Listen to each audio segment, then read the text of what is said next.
নমস্কার বন্ধুরা, বাংলা শস্য বীমা যোজনায় খারিফ শস্যের জন্য 2024 সালে আবেদন প্রক্রিয়া শুরু হয়ে গেল। আপনারা কারা আবেদন করতে পারবেন, কবে থেকে আবেদন শুরু হবে এবং কবে আবেদন প্রক্রিয়া শেষ হবে, সেই সম্পর্কিত সমস্ত তথ্য আজকের ভিডিওতে আপনাদের আমি জানাবো। আপনারা জানেন, বাংলা শস্য বীমা যোজনার মাধ্যমে পশ্চিমবঙ্গের কৃষকেরা বিভিন্ন ফসলের জন্য তাদের বীমা করাতে পারেন এবং এই বীমার সম্পূর্ণ খরচ করে রাজ্য সরকার। আর প্রাকৃতিক দুর্যোগের কারণে আপনার যদি ফসলের ক্ষতি হয়, তাহলে আপনাকে বাংলা শস্য বীমা যোজনার মাধ্যমে ফসলের ক্ষতিপূরণ হিসেবে ব্যাংক অ্যাকাউন্টে সরাসরি আর্থিক সহযোগিতা পাঠিয়ে দেওয়া হয়। তো আপনারা যারা কৃষক, তারা অবশ্যই আজকের ভিডিওটি শেষ পর্যন্ত দেখবেন। বাংলা শস্য বীমা যোজনায় খারিফ শস্যের জন্য 2024 সালে কোন ফসলের জন্য আপনি আবেদন করতে পারবেন সেই সম্পর্কিত বিস্তারিত তথ্য পেয়ে যাবেন। ভিডিওটি দেখার সঙ্গে সঙ্গে আরেকটি অনুরোধও রইল, এই চ্যানেলে আপনি যদি নতুন এসে থাকেন তাহলে অবশ্যই চ্যানেলটিকে সাবস্ক্রাইব করে পাশে থাকা নোটিফিকেশন বেল আইকনটা অল করে রাখবেন পরবর্তী ভিডিওর নোটিফিকেশন সবার প্রথম পেয়ে যাওয়ার জন্য। তো দেখুন, বাংলা শস্য বীমা যোজনার আওতায় পাট চাষিদের নাম নথিভুক্ত করতে বিশেষ উদ্যোগ নিল রাজ্য সরকার।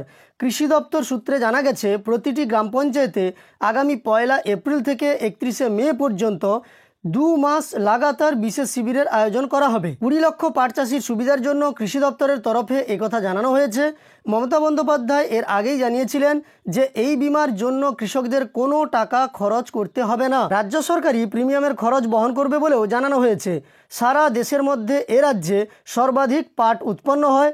উৎপাদনের মোট পরিমাণ বছরে প্রায় 80 লক্ষ বেলস। রাজ্যের মধ্যে মূলত মুর্শিদাবাদ, নদিয়া, উত্তর ও দক্ষিণ দিনাজপুর, জলপাইগুড়ি, কোচবিহার, উত্তর 24 পরগনা, পূর্ব বর্ধমান এবং হুগলি জেলার কিছু জায়গায় পাট উৎপাদন হয়।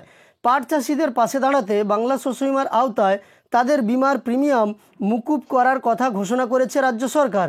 এবার যাতে সমস্ত পাট চাষি বাংলা শস্য বীমা যোজনার প্রকল্পে নাম লেখানোর সুযোগ পান, সেই কথা মাথায় রেখে গ্রামে গ্রামে শিবির খোলার উদ্যোগ নেওয়া হলো বলে কৃষি দপ্তরের তরফে জানানো হয়েছে।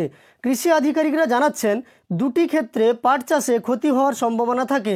এপ্রিল মে মাসে প্রখর রোদের কারণে পাট গাছের ক্ষতি হতে পারে, আবার অতিবৃষ্টি ও বন্যা হলে ক্ষতির আশঙ্কা থাকে।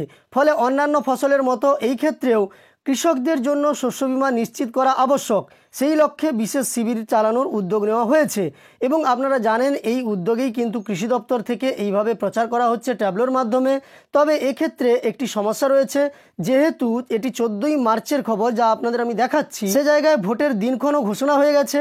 এই মুহূর্তে এপ্রিল থেকে, অর্থাৎ 1 এপ্রিল থেকে 31 মে পর্যন্ত এই ধরনের শিবির চালানো সম্ভব কিনা তা নিয়ে কিন্তু যথেষ্ট সংশয় আছে।